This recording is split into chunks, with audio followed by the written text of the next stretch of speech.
എല്ലാവർക്കും ശ്രീജിസ് വേൾഡിലേക്ക് സ്വാഗതം. ഇന്ന് ദസറ ദിനമാണ്. ദസറ ദിനത്തിലെ ഞാൻ ചെയ്തിട്ടുള്ള കാര്യങ്ങളൊക്കെയാണ് ഈ കാണുന്നത്. രാവിലെ തന്നെ പൂജയും കാര്യങ്ങളെല്ലാം കഴിഞ്ഞു. വിളക്ക് വെച്ചു, പ്രാർത്ഥിച്ചു, ചിലങ്കിയും എന്നെ തട്ടുകഴിയെല്ലാം. പിന്നെ പുറത്ത് രംഗോലി ഇട്ടുകൊണ്ടിരിക്കുകയാണ്. പെട്ടെന്നെല്ലാം കഴിക്കണം. കാരണം ഇത് കഴിഞ്ഞിട്ട് ക്ലാസ്സിന് പോകണം. ഇന്ന് ഞങ്ങളുടെ പ്രോഗ്രാമിൻ്റെ ക്ലാസ് ഉള്ളതുകൊണ്ടാണ്. ഇന്ന് നോർമലി സാറ്റർഡേയ്സിലാണ് ക്ലാസ്സസ് ഉണ്ടാവാറ്, പക്ഷേ ഇന്ന് പ്രോഗ്രാമാണ്. അതുകൊണ്ട് വേഗം ചെയ്യാണ്.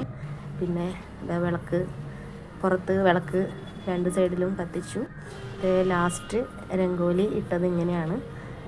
ഞാൻ എല്ലാ പ്രാവശ്യവും പാദങ്ങൾ പുറത്തേക്കായിട്ട് ഇട്ടിരുന്നു. അപ്പോൾ ഏട്ടൻ പറഞ്ഞു പുറത്തേക്കല്ല അകത്തേക്ക് വരുന്ന രീതിയിലിടാൻ. അപ്പോൾ ഇന്ന് ഞാൻ അങ്ങനെയാണ് വെച്ചിരിക്കുന്നത്. പിന്നെ അതെല്ലാം കഴിഞ്ഞ് വേഗം തന്നെ രാവിലത്തെ ബ്രേക്ക്ഫാസ്റ്റ് ഉണ്ടാക്കി. ഉപ്മാവാണ് ഉണ്ടാക്കിയത്. പെട്ടെന്ന് ഉണ്ടാക്കാൻ പറ്റുന്നത് അതാണല്ലോ. തിരക്ക് പിടിച്ച് വേഗം ഉണ്ടാക്കാൻ പറ്റുന്ന ബ്രേക്ക്ഫാസ്റ്റ് അതാണല്ലോ. അപ്പോൾ അതുകൊണ്ട് ഇഡ്ഡലിയും ദോശയൊന്നും ഉണ്ടാക്കാൻ വേണ്ടി ചെയ്തില്ല. വേഗം ഉപ്മാവ് ഉണ്ടാക്കി. പിന്നെ ബ്രെഡും പിന്നെ അതും കൂടി ബജിയ. വീടിൻ്റെ പുറത്തെ വ്യൂ ഇങ്ങനെയാണ്. ലാസ്റ്റത്തെ ഒരു ഫോട്ടോ. ബൈ എല്ലാവർക്കും.